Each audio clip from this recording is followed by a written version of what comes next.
अचानक से इतनी तेज हवा कैसे आने लगी है? लगता है बाहर बहुत भयंकर तूफान आ गया है और बारिश की बूंदें हमारी टीन की छत पर गिर रही हैं, इसलिए ये आवाज आ रही है। जरा मैं खिड़की से झांक कर बाहर तो देखूं। महेश हड़बड़ाकर अपनी चारपाई से उठकर बैठ जाता है और कमरे की खिड़की का पल्ला खोलकर बाहर की तरफ झांकता है, जहां तेज हवाओं के साथ पानी का सैलाब बह रहा होता है।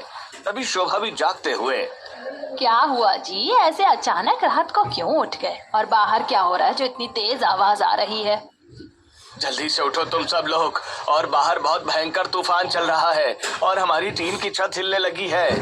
घर के सभी सदस्य तुरंत हड़बड़ाकर अपनी नींद से जाग जाते हैं और कमरे में अफरा तफरी मच जाती है। अंकित जल्दी से उठकर अपने पिता के पास आता है और बाहर का डरावना मंजर देखकर, पिताजी, बाहर हवा का दबाव बहुत ज्यादा है। हमारी टीन की ये छत इस तेज आंधी को ज्यादा देर तक नहीं रोक पाएगी। पिताजी, तूफान तो बहुत तेज है। हमने बड़ी मुश्किल से पैसे जोड़कर ये टीन लगवाकर घर बनवाया था। अगर ये तूफान ऐसा ही रहा तो हमारी पूरी टीन उड़ जाएगी। बेटा, अब क्या कर सकते हैं? कुदरत के आगे किसी का जोर नहीं चलता। फिर भी हमें कुछ तो कोशिश करनी ही होगी ताकि नुकसान कम से कम हो सके। परिवार के सभी लोग तुरंत दरवाजे की कुंडी खोलकर भारी बारिश और तेज हवा के बीच बाहर आंगन में निकल आते हैं। अंकित और महेश हाथ में मजबूत रस्सियां और लोहे के तार लेकर टीन की छत को बांधने की कोशिश करते हैं। भैया, संभल कर ऊपर चढ़ना, हवा बहुत तेज चल रही है और पैर फिसलने का पूरा डर है। देखो ना कितनी तेज बारिश हो रही है। हे भगवान, हमारी किस्मत में हमेशा से ही दुख लिखे। हमारी गरीबी इतनी है कि हम चैन से अपनी इस छोटी सी छत के नीचे भी रात को सो नहीं सकते। तेज हवा के एक झटके के साथ ही घर की टीन की छत उड़कर दूर पड़ोसी की दीवार पर जा गिरती है। पूरा परिवार बारिश के पानी में पूरी तरह भीग जाता है और ठिठुरने लगता है। पिताजी, अब क्या करें? टीन उड़कर दूर जा गिरी है और अब हमारे सिर पर आसमान खुला हो गया है।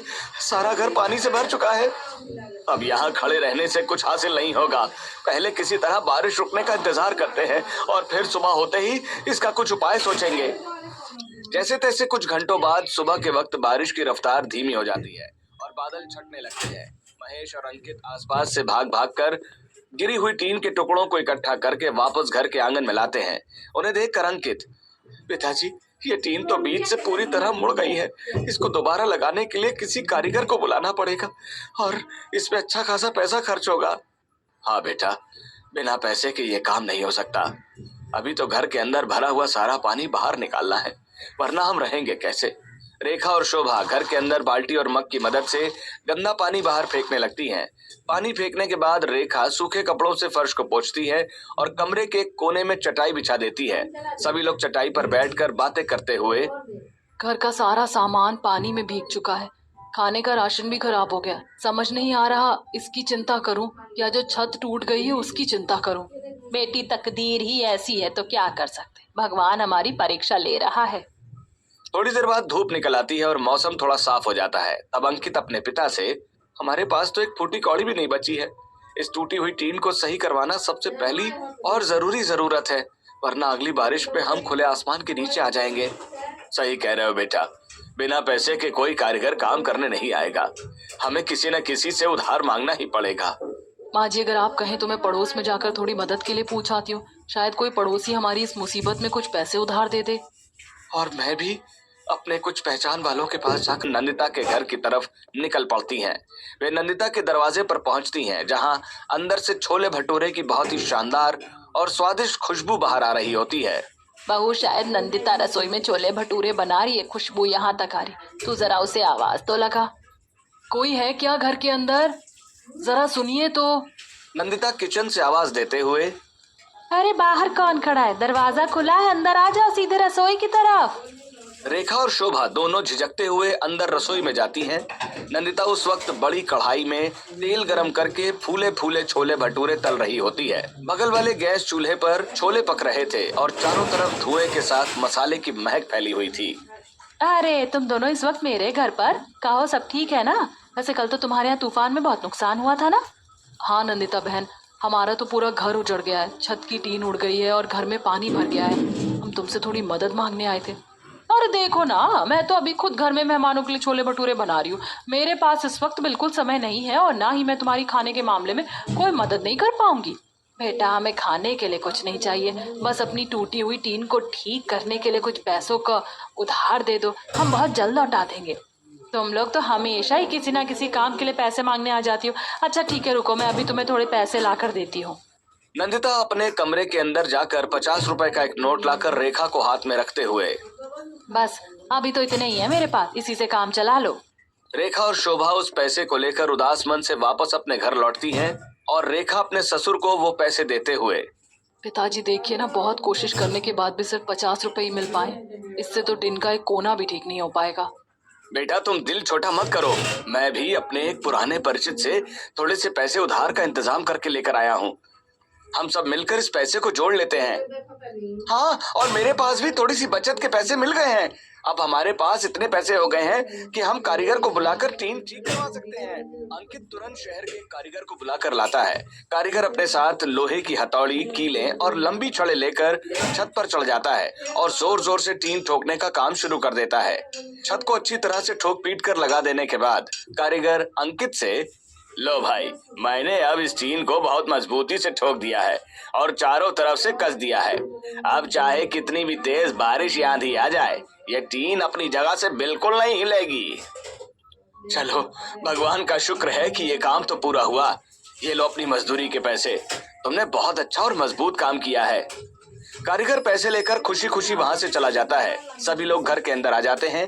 दोपहर का वक्त हो चुका है और सूरज सिर के ऊपर आ चुका है, जिससे थोड़ी गर्मी महसूस होने लगती है। चलो भाई, घर की छत का संकट तो टल गया है।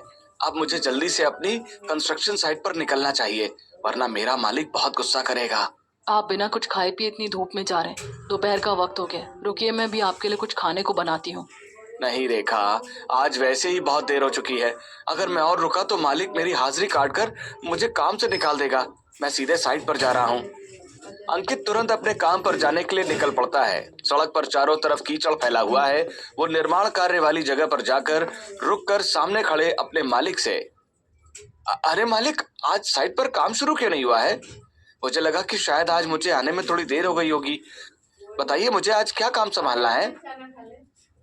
अरे मूर्ख इंसान, तुझे क्या बाहर की ये झमाझम बारिश और कीचड़ दिखाई नहीं दे रहा क्या? इस मौसम में सड़क निर्माण का सारा काम बंद कर दिया गया है। क्या काम बंद हो गया? मालिक, ऐसा मत कहिए। अगर बारिश के दिनों में काम बंद रहेगा तो हमारे घर का चूल्हा कैसे जलेगा और हमारी रोजी रोटी कैसे चलेगी? तो क्या मैं इस बारिश में कीचड़ के बीच काम करवा कर अपना नुकसान करवा लूं? तू चुपचाप यहाँ से जा। जब दोबारा काम शुरू होगा तो मैं खुद तुझे बुलवा लूंगा। अंकित बहुत ज्यादा निराश और हताश होकर सिर झुकाए वापस अपने घर की तरफ लौटने लगता है। उसके पैर कीचड़ में धंस रहे हैं और चेहरे पर गहरी उदासी छाई हुई है। घर पहुंचकर वो अपने परिवार के बीच चटाई पर बैठ जाता है। उसे इस तरह उदास बैठा देख शोभा, बेटा, इतनी जल्दी वापस कैसे आ गया और तेरा चेहरा इतना उतरा हुआ क्यों है?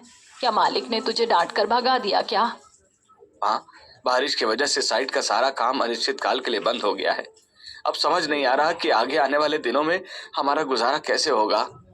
बेटा, हिम्मत मत हारो। जिंदगी में अगर एक रास्ता बंद होता है तो भगवान दूसरा रास्ता जरूर खोलता है। हमें इस मुसीबत का सामना मिलकर करना होगा। रेखा रसोई में चूल्हे पर खाना बनाते हुए रोटी बेल रही सरिता से, देख रही हूँ सरिता, तुम्हारे भैया का काम भी छूट गया और घर में खाने के नाम पर केवल ये आटा ही था जिसकी हमने मोटी मोटी रोटियां बना दी।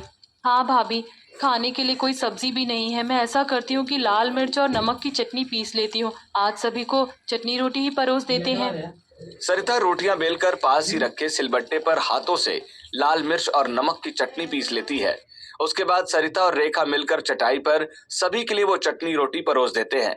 चटनी रोटी देखकर अंकित, अरे ये क्या बहन, खाने में आज सिर्फ चटनी रोटी है क्या? हाँ भैया, आज खाने में सिर्फ मोटी रोटियां और मिर्च की चटनी ही है, क्योंकि नमक की चटनी पीस लेती है। उसके बाद सरिता और रेखा मिलकर चटाई पर सभी के लिए वो चटनी रोटी परोस देते हैं। चटनी रोटी देखकर अंकित, अरे ये क्या बहन, खाने में आज सिर्फ चटनी रोटी है क्या? हाँ भैया, आज खाने में सिर्फ मोटी रोटियां और मिर्च की चटनी ही है, क्योंकि घर में और कुछ नहीं बचा है। कोई बात नहीं बहन, भूख तो पेट की आग है, सूखी रोटी से भी बुझ जाएगी। बैठो, सब लोग मिलकर खाते हैं। परिवार के सभी लोग चटाई पर बैठकर रोटी और चटनी खाने लगते हैं। तभी अचानक बाहर गली से एक ठेले वाले की तेज गूंजती हुई आवाज सुनाई देती है, गरमा गरम छोले भटूरे ले लो। स्वादिष्ट और मसालेदार छोले भटूरे, ले लो गर्मा गर्म छोले भटूरे। अरे माँ सुनो ना, बाहर कोई छोले भटूरे बेचने वाला आया है। उसकी आवाज़ सुनकर ही मुंह में पानी आ गया। इस बारिश के मौसम में गर्मा गर्म छोले भटूरे खाने का कितना मज़ा आएगा। ऐसा कहकर सरिता दौड़कर दरवाजा खोलकर बाहर देखती है, जहाँ ठेले वाला गर्मा गर्म छोले भटूरे सबको दे रहा था और आसपास लोग भीड़ लगाकर छोले भटूरे खरीद रहे थे। उसकी खुशबू उड़कर सरिता के पास तक भी आ रही थी। वो अपनी माँ को आवाज लगाकर, माँ देखो ना, कितने सारे लोग छोले भटूरे खरीद रहे हैं और गर्मा गर्म छोले भटूरे कितने अच्छे दिख रहे हैं। मुझे भी कुछ पैसे दो ना, मैं भी छोले भटूरे खरीद कर लाऊंगी, हम सब खाएंगे। बेटा तू बाहर की तरफ देख भी क्यों रही है, दरवाज़ा बंद कर दे। तुझे तो अच्छी तरह पता है कि हमारे पास जो थोड़े बहुत पैसे थे वो सब हमने टीन ठीक करवाने में खर्च कर दिए हैं। अपनी माँ की बात सुनकर सरिता उदास मन से दरवाजा बंद कर देती है और चटाई पर आकर बैठकर अपनी चट्टी रोटी की प्लेट को देखते हुए, माँ मैंने दरवाज़ा और खिड़की दोनों बंद कर दी, लेकिन फिर भी छोले भटूरे की खुशबू यहाँ तक आ रही है। बेटी, हम अपनी इच्छाओं को तो रोक सकते हैं, लेकिन इस हवा में तैरती हुई खुशबू को कैसे रोकेंगे। छोले भटूरे की ये महक हमारे दिल को और ज्यादा बेचैन कर रही है। काश हमारे पास भी इतने पैसे होते कि हमारा पूरा परिवार बैठकर एक बार पेट गर्मा गर्म छोले भटूरे खा सकता, लेकिन किस्मत में जो लिखा है वही भुगतना पड़ेगा। कमरे के अंदर उदास माहौल के बीच सभी लोग वही सूखी रोटियां और मिर्च की चटनी चुपचाप खाने लगते हैं। अगली सुबह अंकित उठकर गांव के अलग अलग चौराहों पर काम की तलाश में निकल पड़ता है, लेकिन उसे कोई भी काम नहीं मिलता। शाम को वो घर आकर वापस अपने माता पिता से, माँ पिताजी, मैंने पूरे बाजार की हर एक दुकान और ठेके पर पूछ लिया है, लेकिन इस बारिश के मौसम में किसी को भी कोई मजदूर की जरूरत नहीं है। खाली हाथ घर लौटना पड़ रहा है। अगर आप बुरा ना माने तो कल मैं भी आपके साथ बाजार में काम ढूंढने चलूं। शायद हम दोनों मिलकर आपके लिए कोई काम ढूंढ पाए, और मैं तो सोच रही हूँ कि मैं अपने लिए भी कोई काम ढूंढ लूँ। हाँ, तुम मेरे साथ काम ढूंढने चल लेना, लेकिन अगर तुम कहीं काम करोगी तो घर पर माँ और पिताजी का ध्यान कौन रखेगा। ठीक है जी, मैं काम नहीं करूँगी और घर पर ही रहूँगी, लेकिन कम से कम आपके साथ चलकर काम ढूंढने में आपकी मदद तो कर सकती हूँ। काम मिलना बहुत ज़रूरी है, घर पर खाने के लिए कुछ नहीं बचा। उस दिन सभी लोग भूखे ही सो जाते हैं और अगले दिन सुबह ही दोनों पति पत्नी काम की तलाश में घर से निकल पड़ते हैं।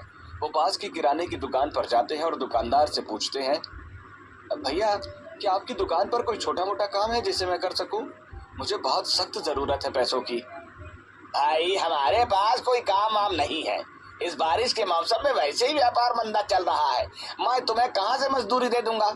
यहाँ से आगे बढ़ो, चलो। वे दोनों वहां से निराश होकर आगे बढ़ते हैं और सड़क के किनारे लगी एक चाय की दुकान पर रुकते हैं। चाय वाला बड़े पतीले में दूध खौला रहा होता है। भैया, आपकी चाय की दुकान पर अगर बर्तन धोने या साफ सफाई का कोई काम हो तो बताइए, हम बहुत मेहनती हैं, सब काम कर लेंगे। नहीं बहन, मेरे पास पहले से ही मेरा भतीजा हाथ बटाने के लिए है। मुझे किसी और की जरूरत नहीं है। तुम लोग अपना वक्त बर्बाद मत करो, कहीं और काम देखो। वे लोग आगे बढ़ते जाते हैं। थोड़ा आगे चलने पर उन्हें एक छोले भटूरे का ठेला दिखाई देता है। ठेले के चारों तरफ लोगों की भीड़ लगी होती है और तेल में भटूरे तैर रहे होते हैं। रेखा अंकित से, देखिए जी, सामने ये छोले भटूरे का कितना बड़ा ठेला लगा हुआ है। इनसे पूछ कर देखते हैं कि शायद यहाँ कोई मदद मिल जाए। तो हो सकता है कि यहाँ काम मिलने के बाद हमें यहाँ के बचे हुए छोले भटूरे भी खाने को मिल जाए। ठीक है, मैं पूछ कर आता हूँ उनके पास कोई काम है या नहीं।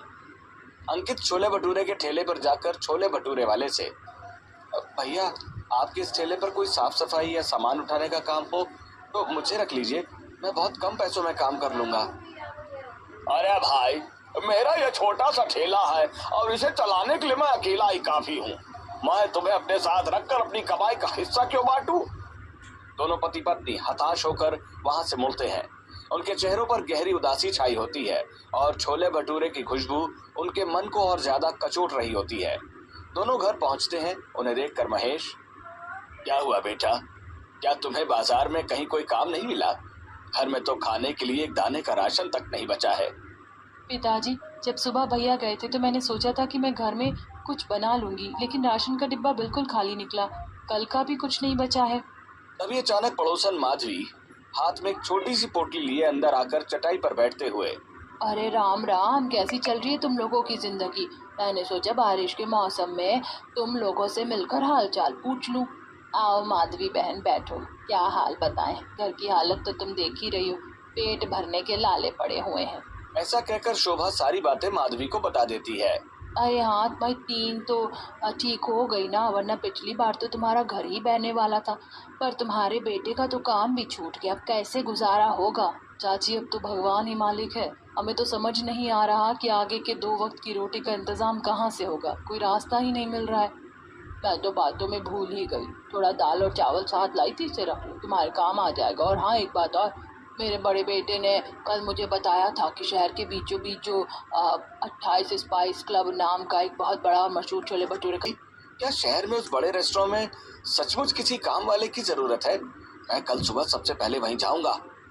बातें करने के बाद माधवी चली जाती है और रेखा माधवी के द्वारा लाई गई पोटली को उठाती है और रसोई में जाकर दाल चावल बना लेती है और सभी को परोसकर दे देती है। सभी लोग खाना खाकर सो जाते हैं। अगली सुबह अंकित जैसे ही छोले भटूरे की दुकान पर जाने के लिए बाहर निकलता है तो देखता है झमाझम बारिश हो रही थी।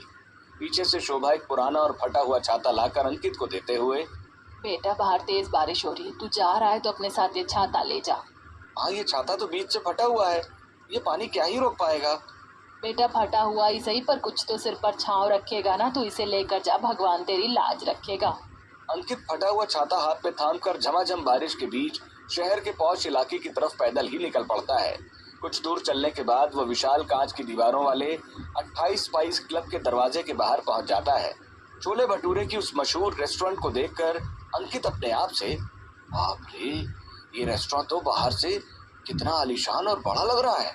यहाँ के दरवाजे भी कितने चमकीले और वो झिझकते हुए अंदर कदम रखता है। अंदर का नजारा बहुत भव्य होता है, जहाँ चारों तरफ संगमरमर का फर्श और मुलायम कुर्सियां लगी हैं। अमीर लोग मेज पर बैठकर बड़े बड़े फूले हुए छोले भटूरे बड़े चाव से खा रहे हैं और बड़ी सी कांच से बाहर गिरती बारिश का आनंद ले रहे हैं। कस्टमर आपस में बातें करते हुए, भाई, इस आलीशान रेस्टोरेंट में बैठकर बाहर की मूसलाधार बारिश देखते हुए गर्मा गर्म छोले भटूरे खाने का जो असली मजा है वो दुनिया में कहीं और नहीं मिल सकता। बिल्कुल सही कह रहे हो भाई, ये हमारे पूरे शहर का सबसे नामी और महंगा रेस्टोरेंट है। यहाँ के छोले भटूरे वाकई अपनी खास रेसिपी और मसालों के लिए जाने जाते हैं। अंकित चुपचाप एक कोने में खड़ा होकर उनकी बातें सुन रहा होता है। अभी पीछे से रेस्टोरेंट का एक कड़क मिजाज वेटर तेजी से आकर उसके कंधे पर हाथ रखते हुए, ओए, यहाँ क्या तमाशा देख रहा भाई?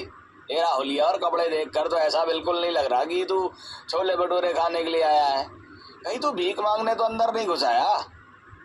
नहीं नहीं भाई साहब, मैं भीख मांगने बिल्कुल नहीं आया हूँ। मैं तो यहाँ रेस्टोरेंट के मालिक से मिलने के लिए और किसी काम की तलाश के सिलसिले में आया हूँ।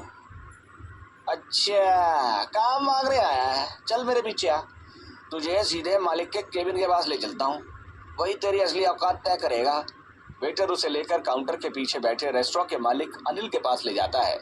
अनिल अपने हाथ में हिसाब की डायरी लिए बैठा होता है। साहब, मैं पहले एक कंस्ट्रक्शन साइट पर मजदूरी का काम करता था, लेकिन इस बारिश की वजह से काम पूरी तरह से बंद हो गया है। अगर आपके यहाँ कोई भी छोटा मोटा काम हो तो मुझे रख लीजिए, बहुत मेहरबानी होगी।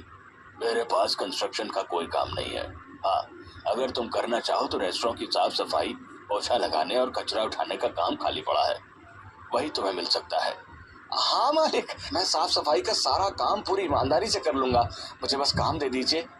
ठीक है, तो ये वेटर तुम्हें झाड़ू पोछा का बता देगा, तुम अभी से काम पर लग जाओ। अंकित बिना एक पल गंवाए तुरंत अपनी आस्तीन ऊपर चढ़ाता है और पोछा लेकर पूरे रेस्टोरेंट में फिनाइल डालकर पोछा लगाने और सफाई करने के काम में पूरी शिद्दत से जुट जाता है। शाम ढलने पर जब रेस्टोरेंट बंद होने का समय आता है तो अनिल अपनी जेब से कुछ पैसे निकालकर अंकित की मजदूरी के रूप में उसके हाथ पर पैसे रखते हुए, ये लो आज की मेहनत के पूरे पैसे, कल सुबह ठीक समय पर आ जाना, लेट मत होना। अंकित उन पैसों को लेकर चेहरे पर एक संतोष भरी मुस्कान लिए बाहर निकलता है तो देखता है कि बारिश हो रही है। अंकित अपना छाता खोलकर ओढ़ते हुए, बारिश अभी तेज नहीं है, जल्दी से राशन लेकर घर पहुंचता हूँ, इससे पहले कि बारिश तेज हो जाए। वो सीधे पास की किराने की दुकान पर जाकर दाल और चावल का एक छोटा पैकेट खरीदता है और अपने घर की तरफ चल पड़ता है। जब वो रात को घर लौटता है तो उसके हाथ में दाल चावल की थैली देखकर परिवार के सभी सदस्यों के चेहरे की उदासी थोड़ी कम हो जाती है। अरे वाह, आपको सचमुच आज पहले दिन ही काम मिल गया और आप खाने के लिए राशन भी ले आए, भगवान का लाख लाख शुक्र है। हाँ रेखा, मुझे काम मिल गया है। पता है वो रेस्टोरेंट कितना बड़ा और आलीशान है? शहर के सबसे अमीर लोग वहाँ आते हैं और बड़े आराम से प्लेट भर छोले भटूरे खाते हैं। अच्छा बेटा, उस बड़े रेस्टोरेंट में बहुत अच्छे छोले भटूरे मिलते हैं क्या, जो लोग इतनी दूर से वहाँ खींचे चले आते हैं? पिताजी, वहाँ शहर के सबसे मशहूर और स्वादिष्ट छोले भटूरे मिलते हैं। बड़े बड़े फूले हुए भटूरे, काले काले मसालेदार छोले, साथ में कटी हुई प्याज, हरी मिर्च और नींबू देखकर मुंह में पानी आ जाता है। भैया क्या आपने भी वहाँ उन छोले भटूरों को खाकर देखा? उनका स्वाद कैसा होता होगा, काश हमें भी कभी वो खाने को मिलते। अरे पगली, वो छोले भटूरे इतने ज्यादा महंगे हैं कि हम जैसे गरीब लोग सपने में भी उन्हें खरीदने की हिम्मत नहीं कर सकते। मैंने तो बस उन्हें दूर से देखा है और उनकी खुशबू सूंघी है। अरे चुप हो जाओ तुम सब लोग, चुपचाप जमीन पर बैठो और बहू जल्दी से जाकर इन दाल चावल को पकाओ ताकि सब पेट भर सके। रेखा जल्दी से रसोई में जाती है और पतीले में दाल चावल उबालकर सभी के लिए परोस देती है। परिवार के सभी लोग सादे दाल चावल चुपचाप खाने लगते हैं, लेकिन उनके कानों में छोले भटूरे की बात गूंजती रहती है। कुछ और दिन इसी तरह बीत जाते हैं। एक दिन दोपहर में बाहर बहुत तेज बारिश हो रही होती है और घर की पुरानी छत के एक कोने से पानी रिस रिस कर नीचे टपकने लगता है। अरे देखो, छत के इस कोने से फिर से पानी टपकना शुरू हो गया। जल्दी से यहाँ एक बर्तन रख दो ताकि पूरा फर्श गीला ना हो। हाँ जी, मैं बर्तन रख देती हूँ, लेकिन इस गीले चूल्हे पर अभी खाना नहीं बन सकता, बारिश बंद होने के बाद ही बनेगा। मैं लेट हो रहा हूँ, रेस्टोरेंट में जाने का समय हो गया है। मुझे लगता है मुझे अब निकलना चाहिए। ठीक है बेटा, तुम जाओ। अंकित अपना छाता लेकर चला जाता है। थोड़ी देर बाद बारिश बंद हो जाती है और रेखा चूल्हे के आसपास सफाई करके खाना बनाती है। तभी सभी लोग खाना खाते हैं। तब शोभा, बहू, अंकित बिना खाना खाए चला गया, वो भूखा होगा। तू खाने को डब्बों में पैक कर ले, चल हम उसे उसके रेस्टोरेंट में ही खाना दे आते हैं। हाँ बहू, ऐसा करो, तुम दोनों माँ बेटी भी इसके साथ चले जाओ। रास्ते में चूल्हे जलाने के लिए कुछ सूखी लकड़ियां भी बीन कर ले आना। शोभा, सरिता और रेखा तीनों मिलकर एक एक पुरानी पन्नी ओढ़कर खाने का डिब्बा लेकर घर से बाहर निकल पड़ती हैं। वे शहर के बाजार से गुजरते हुए उस एक आदमी से मशहूर रेस्टोरेंट का पता पूछते हुए, सुनिए भैया, वो शहर का मशहूर 28 स्पाइस क्लब छोले भटूरे का रेस्टोरेंट किस साइड पड़ता है? अरे आप लोग उसी 28 स्पाइस क्लब की बात कर रही है ना, जिधर से गुजरने पर ही छोले भटूरे की ऐसी गजब की खुशबू आती है कि इंसान का पेट भर जाए। हाँ हाँ भैया, हम उसी रेस्टोरेंट का पता पूछ रहे हैं। बस इसी रास्ते पर आगे चले जाओ, उसकी खुशबू खुद तुम्हें उस रेस्टोरेंट का पता बता देगी। वे तीनों महक के पीछे पीछे चलते हुए उस रेस्टोरेंट के ठीक सामने पहुंच जाती हैं। वो तीनों अंदर का शानदार कांच का दरवाजा देखकर वे थोड़ी देर के लिए थम जाती हैं। अरे वाह, कितना बड़ा और शानदार रेस्टोरेंट है ये। सचमुच यहाँ के छोले भटूरे की खुशबू तो दूर दूर तक फैल रही है। अंदर शीशे के पार अंकित हाथ में पोछा लिए फर्श साफ कर रहा होता है। वो अचानक अपनी पत्नी और परिवार को बाहर खड़ा देखता है। तभी शोभा, रेखा और सरिता कांच के बड़े से दरवाजे को खोलकर अंदर आ जाती हैं। तीनों देख रही हैं कि रेस्टोरेंट की बड़ी बड़ी टेबल और कुर्सियों पर छोले भटूरे रखे थे और लोग मजा लेकर खा रहे थे। ये देखकर सरिता, माँ, छोले भटूरे कितने अच्छे दिख रहे हैं ना, ऐसा लग रहा है कि काश हमें भी खाने को मिल जाते। तभी अंकित उन्हें देखकर घबराकर तुरंत उनके पास आता है। अरे तुम तीनों पागल हो क्या? इस अमीर लोगों के रेस्टोरेंट के अंदर बिना किसी काम के मुंह उठाकर क्यों चली आई हो? यहाँ अंदर आने की इजाजत किसी गरीब को नहीं है। तभी रेस्टोरेंट का वेटर उसके पास आकर गुस्सा करते हुए, ओए, तू फिर से तमाशा करने लग गया क्या? ये कौन लोग हैं जिन्हें तूने अंदर बुला लिया? इन्हें तुरंत यहाँ से बाहर शेल्टर के नीचे भेज, वरना मालिक अभी हम दोनों को नौकरी से निकाल देगा। वेटर के गुस्से को देखकर वे चारों तुरंत बाहर सड़क पर बने शेल्टर के नीचे आ खड़े होते हैं। उनके चेहरे पर अपमान और लाचारी के भाव साफ दिखाई दे रहे होते हैं। भैया, हम तो सिर्फ आपको खाना देने आए थे और देखने आए थे कि आप कैसे काम करते हो। यहाँ के लोग हमें इस तरह क्यों भगा रहे हैं? तभी अचानक नंदिता उस रेस्टोरेंट के बाहर अपने पति के साथ आती है और उन्हें देखकर ताने मारते हुए, अरे अरे, देखो तो जरा इन गरीबों की शान। क्या तुम लोगों की इतनी औकात हो गई कि तुम इस शहर के सबसे बड़े महंगे रेस्टोरेंट के बाहर खड़े होकर छोले भटूरे खाने के सपने देखने लगे हो?